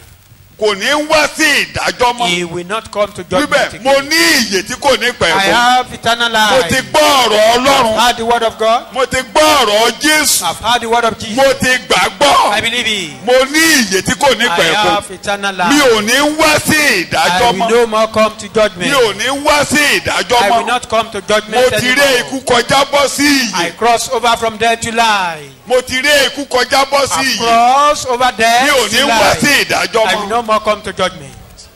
Ní orúkọ Jésù Kristi, Olúwa wa ni a gba àdúrà. In Jesus' name, our Lord, we pray. Balógun kẹrin, The fourth captain, èṣù. Satan. Ìkarùn, ikú. And number 5 is death. Ẹ máa gbọ́ o, bí méjèèjì ṣe bọ́ọ̀lù ẹsẹ̀ kan ni màá lò fún wọn. I will use just a Níwọ̀n verse. bí àwọn ọmọ jẹ́ alábàápín ara àti As long Jésù children wá are ní nínú partaker ọ̀kan of the náà. blood and flesh. Ó wá gba Jesus is the agbára. same thing. Ó wá gba agbára. He took part. Ẹnìkan ẹ wo microphone ọwọ́ mi báyìí. Tán bá fagbára mú mi, tẹ́nìkan bá lágbára jù mí, kẹ́nìkẹ́nì máa gbé. If to hook up this microphone, Èṣù ní we gbẹ́kú just drop lálẹ́. off. Kí mo lórúkọ rẹ̀ ń jẹ́? Satan is distributing there. Is the distributor of death. Jésù sọ̀kalẹ̀ sí ìsàlẹ̀. When Jesus descended down Kò ń ṣe wọn ò jagun. Ó kàn wọbẹ̀. He's not a Pẹ̀lú resident. aṣọ òdodo. with the garment Bó of ṣe ń wọbẹ̀ lọ righteousness, as he báyìí, entering to the Ọlọ́run place, ní wọ mi láṣọ òdodo. Ó wọ mi ní lágbàdá. agbádá ìgbàlà gẹ́gẹ́ bí ọkọ ìyàwó ti ṣe rárẹ̀ lọ́ṣọ̀ọ́ àti ìdíyàwó ti ṣe rárẹ̀ lọ́ṣọ̀ọ́. Ọkàn mi yóò yọ̀ gidigidi nínú Ọlọ́run mi. Tọ́lọ́run ṣe fún yẹn ló ń ṣe fún wa what God lọ́wọ́lọ́wọ́. did for him is Nínú what he's Jésù doing for Olùgbàlà. us today in Bí Christ Jésù ti Jesus. sọ̀kalẹ̀ sí ìsàlẹ̀. Jesus descended down. Orí igi àgbélébù ló ti ké mọ́. His last cry was on the Bó cross. ṣe ń wọnú ìsàlẹ̀ ẹ lọ. As he entered into Ẹ mú ẹjọ́ èrí kúrò ní ara rẹ̀. remove the Ẹ filthy mú garment ẹjọ́ from èrí him. kúrò ní ara Remove the rẹ̀. filthy garment from him. Gbá ìyè. Receive Gbá life. ìyè. Receive life. Gbá ìyè. Receive life. Mi ò dá ọ lẹ́jọ́ I'm mọ́. no more judging Mi you. ò bá ọjà I'm mọ́. not fighting you Èdè again. tán pè ní wa lórí nìyẹn. That is the Lórí common ẹsẹ̀ language rẹ̀. today. Ọlọ́run ò dá mi On lẹ́jọ́ our mọ́. feet today, God, you are no more Ó dá judging mi me. lẹ́jọ́ You are mọ́. not judging me. Ó fún mi ní ìyè. Life. Ó fún mi ní ìyè. Give me Ó dá mi life. lẹ́jọ́ mọ́. You are not Ó judging fún mi me. ní ìyè. Give me life. Ó ti mú aṣọ ẹ̀gàn kúrò ní ara You've mi. removed the garment o mú aṣọ èrí kúrò ní ara mi. remove the garment of the fitting garment. Jésù Olúwa wa. Jesus name we pray. Wò mí dáadáa mo fẹ́ kó gbà mí ní alárò ìjókòó. Àmú àìṣedédé rẹ kúrò. Your iniquity Mo ń has sọ been lọ́jọ́ removed. Friday. I was Asọ́ saying sínú it on ọ̀gbun Friday. òkun. He was thrown into Mi the ò deep a ó sea. wá ẹ̀ṣẹ̀ nínú ayé rẹ ò ní rí mọ́. Sin will no more be A ó located in wá your ẹ̀ṣẹ̀ ò life. ní rí mọ́. Sin will no more be anywhere to be found in your life. Ẹ̀jẹ̀ Jésù wọ ẹ̀ṣẹ̀ rẹ nù. The blood of Jesus wash you Mo clean. sọ sínú ọ̀gbun òkun. I drop it into the deep Mo sọ sínú of sea. ọ̀gbun òkun. I drop them into the A sea. ó wá ò ní rí mọ́. It will know Gbogbo where àwọn to tó be ń tẹ̀ ń found. rojọ́ mọ́ a ó wá ẹ̀ṣẹ̀ ò ní Those rí who mọ́ nínú accuse ayé. your sins will be nowhere to be found. Ìgbà tí yẹn wá ṣẹlẹ̀ tán. When that happened, Ṣé mo pé ẹ̀ṣẹ̀ dé èṣù máa ń lò tó fi you máa ń bá ayé know, ènìyàn Satan jẹ́. normally using to ruin man's life. Ikú ṣe wà lọ́wọ́ rẹ̀. Ikú yẹn náà fẹ́ fi gbé Jésù kan lugi yẹn mọ́ It was lórí. that day they wanted Lọ to sọ́nù crush àpárí. Jesus and send him Ẹ to gbọ́dọ̀ tí hell. Bíbélì lò. Kò Don't you ṣeé hear? ṣe fún ikú láti It was impossible for them to hold him.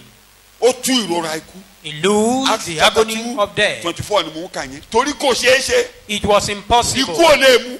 Death cannot hold Òyì him. ojú gbèsù.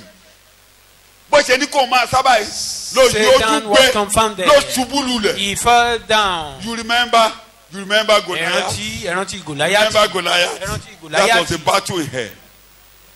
Bó ṣe dúró báyìí tó Àfiwé tẹ̀ ń yan jàkadì ọ̀run tó tẹ̀ ń àpáàdì. yan gan. He Gbólóhùn was ọ̀rọ̀ kan bragging. Just tí a àwọn word ọ̀run sọ pé that heaven àmú àìṣedédé rẹ kúrò. pronounce that your iniquity Bẹ́ẹ̀ ni remove- ọ̀kọ́ has tá been bá ní removed. agbárí bó ní So kó máa sá lọ the àfi stone wò ní entered into ilẹ̀. his forehead and he Mo fell lé down. àwọn ọ̀tá mi, mo I bá pursue wọn. my enemy. Mo tẹ̀ mọ́lẹ̀ I ní àwọn ní overtook abẹ́ ẹsẹ̀ them. mi. I tread upon them. Idà ara rẹ̀ la fi pa. His own sword was used to Bẹ́ẹ̀ ni behead Dáfídì him. dúró lé lórí báyìí. So Balógun David yín stood rè upon nílẹ̀. him. This is your captain. Ó dẹ̀ iná rí ẹ̀ sókè báyìí. And he took up his head. So èṣù ti wó lábẹ́ ẹsẹ̀. Satan is under our feet Mo already. gbé rẹ̀. Mo rí èṣù ó ṣubú I ní. saw Satan Mo rí fell. níwájú ni ó ti ṣubú. He is already fell Ìrántí before Jésù you. rí nígbà tó lọ síbi That was àgbélébùú what nìyẹn. Jesus saw Mo rí when he èṣù was ó going ṣubú níwájú to mi. heaven. I Mo wá saw fún yín Satan ní fell agbára before àti you. àṣẹ. I now Ẹ give tẹ̀ you authority to walk ẹ upon tẹ̀ àkéèkì. And Ẹ rìn lórí gbogbo kíni o. and you Kò walk sí ẹyọ kan tó over máa rí the yín power gbèsè. of enemy. None will Kò sí thereby ẹyọ hurt kan tó máa rí yín you. gbèsè. None will thereby hurt you. Torí ikú ò ní agbára láti dì í. Because death has no power Ẹni to tó hold ń him. gbékú yálé kò lè yálé rẹ̀ The mọ́. distributor of death can no more come to your That's why house. you can't die before your time. Ìdí nìyẹn tó Ẹnìkan ló fi lè lè kú mú ẹ ṣáájú lọ àkókò rẹ̀. láyé, ta ló lè mú ẹ lọ láyé. The only person that can Èṣù take ò lè you away dá from ọ pa. here is God. Satan cannot kill you. Ta ni mo ní kò lè dá ọ pa? Ta ni mo kò lè dá ọ pa? Satan cannot harass you. Nígbà táwa ní ọmọ kékeré, wọ́n In ní those days, àwọn àjẹ́ ti da ageni wọ́ọ̀mù he sí said gbòòrò. the Wọ́n witches ti tó da ageni are wọ́ọ̀mù not sí gbòòrò. distributing guinea worm in the city. Kò kàn ẹ́. You are, it's none of your Àbẹ̀yẹ business. kàn ẹ́. Or are you concerned Àbẹ̀yẹ about kàn that? ẹ́. That is Àbẹ̀ a none máa of your yálé rẹ̀. Or will they come to your house? Lùkúlùkù tí wọ́n ti tó da kòró sí gbòòrò, ṣé kòrò máa délé tirẹ̀? Or come to your house? It's impossible.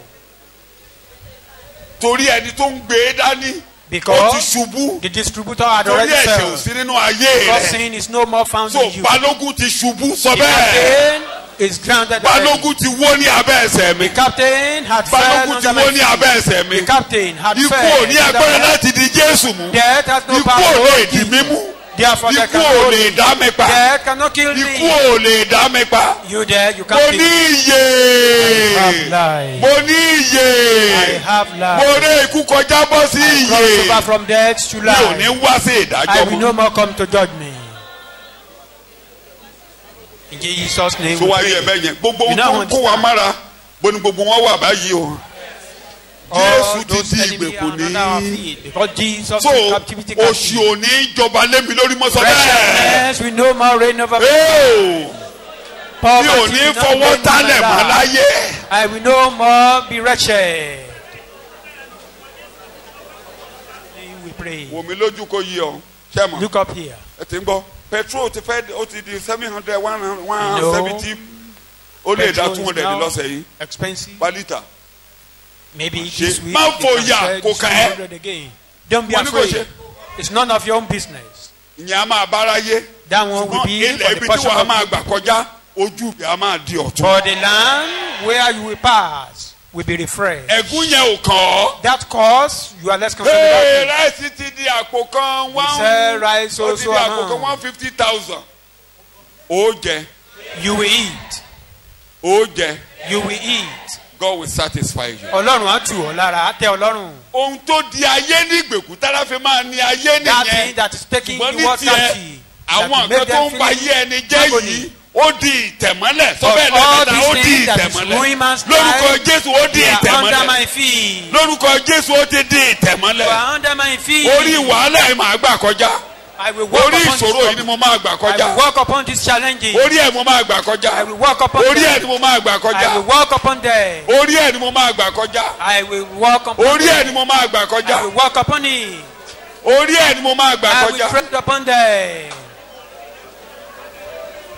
Wà wá. Jesus' ẹ name, mo our ń Lord, we ka pray. inú délé ìdè mi ni ọkùnrin kan kọ̀wé obìnrin kan it's now 102 years A particular woman and obìnrin yẹn ti la now on pandemic 102. yìí eléyìí tó jà ní 1912 ó wà ní ọmọdé she escaped through the pandemic of àjàkálẹ̀ àrùn yẹn bá 1912. gbogbo ayé nígbà yẹn yeah, that pestilence. òun wà ruled the whole lọ́mọdé world then. He àwọn èèyàn was, ń she kú was young wọ́n then. gbé kalẹ̀ wọ́n ti lose hope People were dying. lójijì lọ́lọ́run náà wọ́n sì tó dìde They just put her down, So, losing hope over her. ó But dìde ó suddenly lọ God school touched him. ó kàwé ó In the tún ṣe hospital, ìgbà tó tún she yá was educated, wọ́n and ní later wọ́n ní oríṣi cancer méjì ni wọ́n diagnose lára rẹ̀ she was diagnosed to have two different Oríṣi types mélòó of ni mo pè? cancer. oríṣi méjì ni wọ́n diagnose lára rẹ̀. She was diagnosed for two Mo ti different máa kinds gbọ́- of mo máa gbọ́ cancer. orúkọ rẹ̀ ń ṣe cancer yẹn dé girigirigiri àfi lójijì ọ̀tọ̀ làjà And suddenly, kí mo ló tún ṣe she passed through it. kòró tó dé yìí And kòró this náà tún ní kò ń wá bẹ̀ wò virus- àfi lójijì ó tún borí kòró and he overcame the mo ló ṣe o? coronavirus. She overcame it. kí mo ló ṣe She overcame it. wọ́n ló wá ń sọ pé kò sí wàhálà And pé she kóun tó said- lọ níbí kóun á pé 150.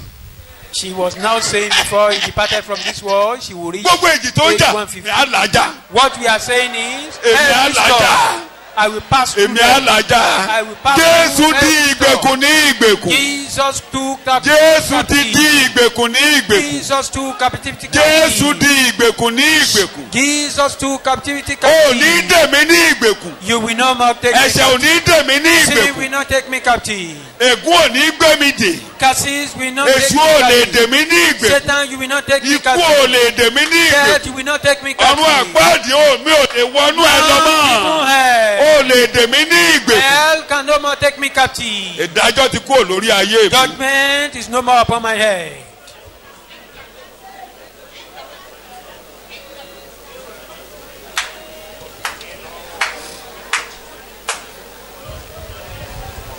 Jésù Olúwa wa Jesus' kókó kan name tí mo we sì pray. tẹnu mọ́ nìyẹn That is the point I'm torí emphasizing pé on. àwọn nǹkan kan wà Because there are tí some ò things jẹ́ ká ṣàṣeyọrí that is preventing us from being àwọn ni kó succeeded. máa bá sọ̀rọ̀ Rebuke them. máa ṣàṣeyọrí o mo sọ. ní tèmi o mi ò ní ṣàṣeyọwọ́ iṣẹ́ mi àlèrè mi ò ní nájà mẹ́ta mẹ́ra èmi ò ní gbòòfò nípa ẹ̀jẹ̀ Jésù tó kú tó jíǹde máa ṣàṣeyọrí o mo sọ. ṣàṣeyọrí o mo sọ máa ṣàṣeyọrí o mo sọ. tí ò tí a bá ti ń sọ. When we are saying it, bàbá Paul déwájú Àgírípà ó pariwo Paul got to the presence wọ́n of ní the king orí ẹ̀ fẹ́ Agrippa. dàrú wọ bọ́ ìyá Agrippa ọ̀rọ̀ was òtítọ́ saying, ni maybe mò ń you bá are yín sọ orí mi ò dàrú mi He ò said, yá I'm telling you wèrè the fact, I'm mi ò not tiẹ̀ yá wèrè insane. rárá I'm not insane. yá wèrè I'm not insane. ló tún kọ kàrà ìwọ ọba You king, mo mọ̀ pé o mọ nǹkan wọ̀nyí I know you knew mo all ń this. sọ̀rọ̀ òtítọ́ fún yín I'm telling you the truth. àwọn nǹkan tí Mósè àti wòlíì sọ ni mo ń fẹsẹ̀ What rẹ̀ the múlẹ̀ Moses and ọkàn Ọlọ́run prophet ni said, mo I'm sọ fún yín establishing pé Jésù gbọ́dọ̀ kọ́kọ́ jìyà that Jesus must first pé suffer. lẹ́yìn ìyà Jésù yà After ò ní his jẹ suffering, mímọ́ I will ọbẹ̀ never suffer Jésù ti again. jìyà Jesus had suffered. mi ò ní wọnú That ìyà I may mọ́ not enter into any suffering. Jésù ti jìyà Jesus had suffered. àkọọ́lẹ̀ Bíbélì pé Jésù kọ́kọ́ gbọ́dọ̀ jìyà It is written that Ó Jesus kó wa must wọnú first ògo. suffer to take me into glory. ìyà mi parí pẹ̀lú ìyà Jésù My suffering end with ìyà mi Jesus parí suffering. pẹ̀lú ìyà My Jésù suffering ended gbogbo with Jesus orísun ìyà suffering. Depart. Every source of Depart. suffering. Depart. Depart. Depart. The blood of Jesus. The Ẹ̀jẹ̀ blood Jésù sọ of mí Jesus. dòmìnira. The blood of Jesus. Ẹ̀jẹ̀ The Jésù. blood of Jesus. Ẹ̀jẹ̀ Jésù.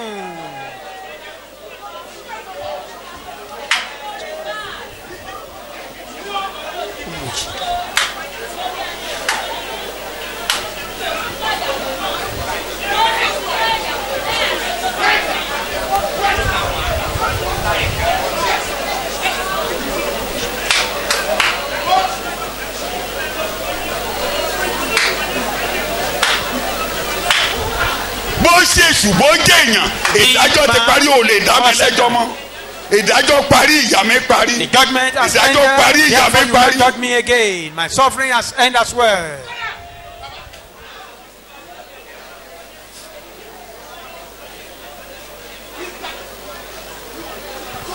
Ní orúkọ Jésù ni mo gba àdúrà. In Jesus' name. Ṣàmẹ́yẹ kó kanlẹ̀ dáadáa. Shout amen.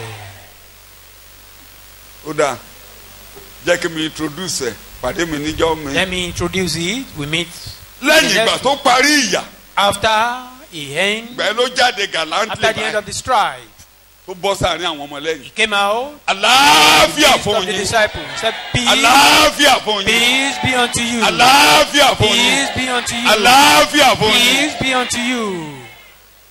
Ó bá wọn ṣeré for 40 days. He played with them Ká má rò for pé 40 ìwé days. ni. For them not to think Ìgbà he's a tó parí ghost. bí àwọn jẹ tó bá wọn jẹ yọ̀yà When kí ló kù tí ò they yé are with yín. them, what else do you Nǹkan want tó to ṣẹlẹ̀ ètò know? ìgbàlà rèé. What happened? This is Mo the kàn plan rán of yín ni mo salvation. máa dá yín dúró sí ayé. I will retain you Ibi kò here. ní bá yín. Evil will never be Ibi á máa bá for you. yé. Evil will be failing the Tèmi ni world. yín ibi ò ní bá yín. But you Ẹ̀yin ló belong máa to ṣe ikọ̀ me. mi láyé. You will Mo máa dá yín be sílẹ̀ my sí ambassador ayé. in this world. Ẹ má bẹ̀rù ohunkóhun o. Fear Mo ń nothing. lọ sọ́dọ̀ bàbá mi. Going to my father. Ẹ jókòó dé mi. Sit here Màá with me. ṣílẹ̀kùn lé yín Till I lórí. call. Pàdé mi I ní will ìjọ open mẹ́jọ heaven lágbára upon Ọlọ́run. you. Màá ṣílẹ̀kùn lé yín I will lórí. open doors Mo ń upon lọ you. nìyẹn. I'm going. Bẹ́ẹ̀ ni wọ́n ń wò báyìí. And they were looking Àwọn at him. sọ́mọ gbà á sókè kúrò And the ní. sky took him from them. Ó lọ sí òkè ọ̀run. He ascended to heaven. Kí mo ló ṣe? Kí mo ló ṣe?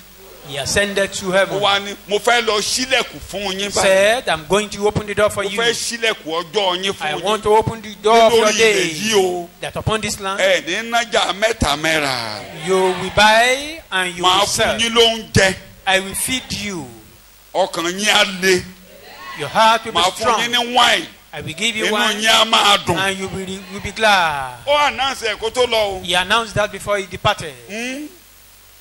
Ayọ̀ yín ẹnikẹ́ni ò ní gbà ní. No one will take away your joy. Ọjọ́ ayọ̀ tèmi ti dé. Sọ My own bẹ́ẹ̀. joy has come. Eléyìí ó ṣọjọ́ ẹkún. Today is not a day Eléyìí ó of, ṣọjọ́ ìbànújẹ́. not a day of sorrow. Ọjọ́ àlàáfíà Day of rèé. peace. Ọjọ́ tójú mi á máa dán rèé. Day my face Ọjọ́ will be tínú mi á shining. máa dùn rèé. Day I will be glad. Ọjọ́ tó kàn mí á le rèé. Day I will be strong. Inú mi á máa dùn. Day I will be Ojú mi á glad. máa My dán. face will be shining. Ọkàn mi á I will le. be This is strong. my day. Ní ọjọ́ mi.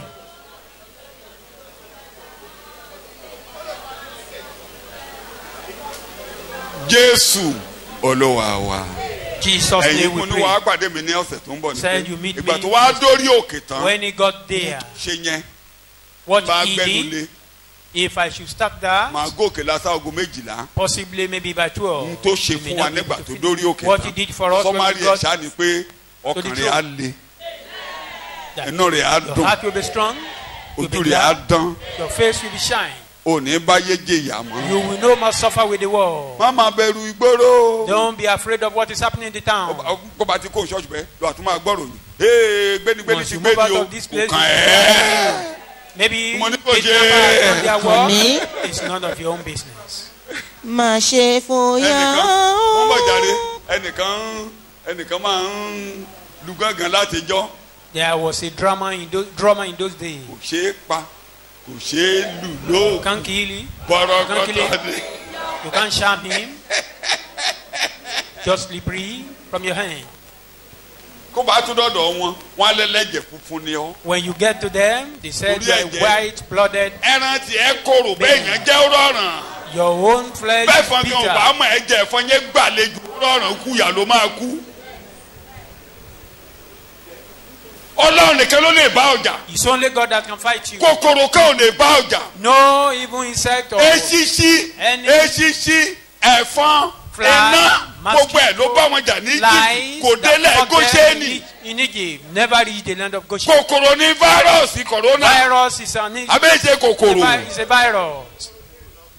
Tọ́ bá lò níbà. Wọ́n kọ́ wa If ní you have elementary biology. We have elementary knowledge. Wọ́n pe orúkọ ẹ̀ ní Plasmodium vivax. That's the virus. They call it the plasmodium. Plasmodium vivax. Wọ́n ní sẹ́sẹ̀ fly máa ń yàgbẹ́ kan. They Tó said bá the ti sissy yàgbẹ́ fly kan sí ọ lára, do wà máa sùn. emit something to human Ìgbà tán body, kọ́ wa ní primary school ẹ̀ má sleeping bínú. sickness. Lórí àmọ̀wé púpọ̀ primary 5 nígbà tán kọ́ wa. When we were taught Tèsé in fly those la máa ń days, pe tèsé. they call it sissy fly. Tèsé fly la ń pe. Bàbá kan wà ní sẹ́ńgbà yẹn. There was a man in Sedan, Ó mọ kẹ̀kẹ́ ṣe. a Ọ̀rọ̀ ayé ló ń bicycle gbé. repairer. Kò sí ìkẹ́ tí ò lè ṣe nípa kẹ̀kẹ́. He is Aṣọ highly kẹ̀kẹ́, knowledgeable àtúnṣe, about concerning bicycle. Àwọn ọmọdé We children then, a máa ń tu jẹ. we Toró máa ń fi normally kẹ̀kẹ́ rent. cheated him Bàbá ẹ̀ máa ń because sùn. he rented keke for the children. Ó lè mú He fọ́nrán normally lọ́dún báyìí. sleep. Kó bọ́ wọ́n ní tèsé fly so gbúrúgbúrú àti gbé kẹ̀kẹ́ lọ. We do cheat him then. A We did cheat sùn lọ. him then. Ó kẹ̀ jẹ́ pé nígbà ẹ̀wọ̀n ìkówó ẹ̀. Though we don't Wọ́n lè normally gun kẹ̀kẹ́. steal his money, Ní but táìmù tí you ò ní mọ̀. you Pé can má took sanwó. the Pé bicycle jìbìtì náà ni and jìbìtì ń jẹ́. run away. Bẹ́ẹ̀ ó mọ kẹ̀kẹ́ ṣe. Mi ò dẹ̀ ní Very ṣé kí n máa bá fast. dádì mi gbé kẹ̀kẹ́ lọ sọ́dọ̀ ẹ̀. In bicycle Tó bá repair. ti ń tú lọ báyìí ó tú lọ báyìí. Tí kìnìyàn bá ti bàlẹ́ ó lọ nìyẹn. Why even Tó bá dẹ̀ losing ti the dúdú, boat? ó He tún can bẹ̀rẹ̀ just iṣẹ́. sleep off. Ó tún bẹ̀rẹ̀ iṣẹ́. So ex-soja ni. It's an ex. Wọ́n ní bóyá ojú ogun ni tèsé Military man. fly ẹ ti jẹ́. He said maybe sissy fly, Kòkòrò búburú tó bá Bacon wọlé day. bá òkú ìyá ló máa kú. any bacteria or virus that came to you with that. Don't be afraid of any virus mi tún lè jáde lọ́la call it any name call it any name call it any name orúkọ korúkọ tá a bá pè é ilẹ̀ Góṣẹ́nì kò débẹ̀ They never Àbò reach the débẹ̀. land of Goshen. àbò débẹ̀ mo ti di ẹni ra padà. Igi ọ̀dàgùn tán, ẹ̀jẹ̀ rẹ̀ lọ fi ra mi padà. Mo dábọ̀ lọ́rùn títí lọ. Ìrà padà, ẹ̀jẹ̀ rẹ̀ ló ra mi padà. Ìrà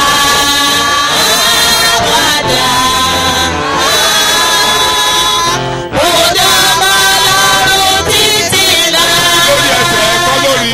Ìrà padà, ẹ̀jẹ̀ rẹ̀ ló rà mí padà.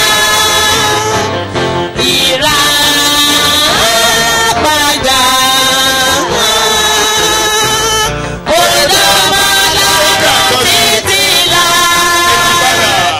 Ìrà padà, ẹ̀jẹ̀ rẹ̀ ló rà mí padà. Ìrà padà,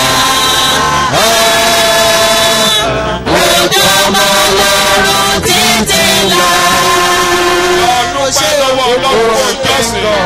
And worship him.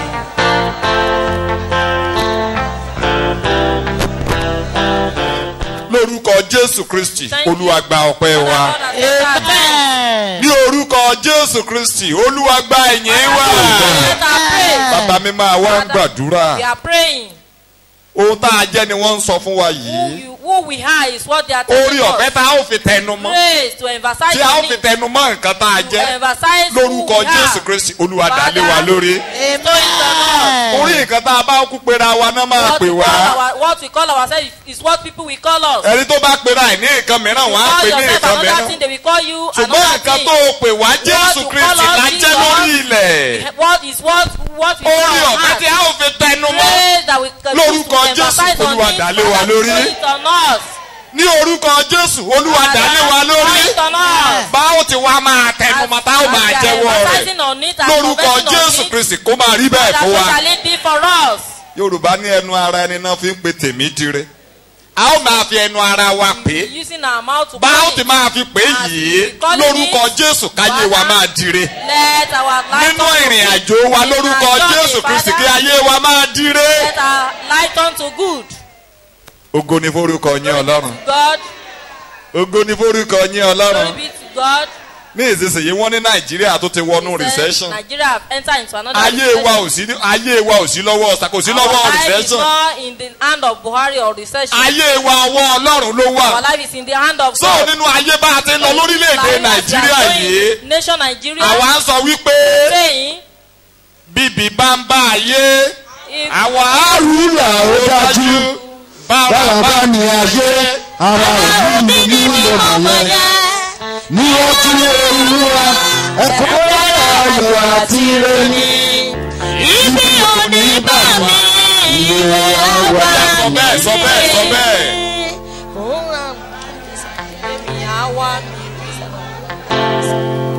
Bíjì bá jayé Ara òbí mi bí mo mọ̀ yẹn. níwájú Olúwa Ẹ̀kúnrẹ́rẹ́ ayọ̀ àti ire ni ibi òní bá mi. ire àwa mi. Bá a ti jẹ́wọ́ ẹ̀ lórúkọ Jésù Kristi bẹ́ẹ̀ ni kó rí kó. Pé níwájú Olúwa fún ayé wa, ire ló wà ń bẹ̀, There is ire ló wà ń goodness in the bẹ̀. presence of the Lord. Lórúkọ Jésù kí ire kó máa bá wa lọ. Amen. Go along with us. Bẹ́ẹ̀ ni kó rí Ọlọ́run. Amen. Jésù Kristi Olúwa wa. Our Lord. Amen. Amen. Ìwọ tí ẹ̀mí mímọ́ tó máa bá wa lọ, tó dì wá mú láti sìn lọ àti tí láéláé. Amen.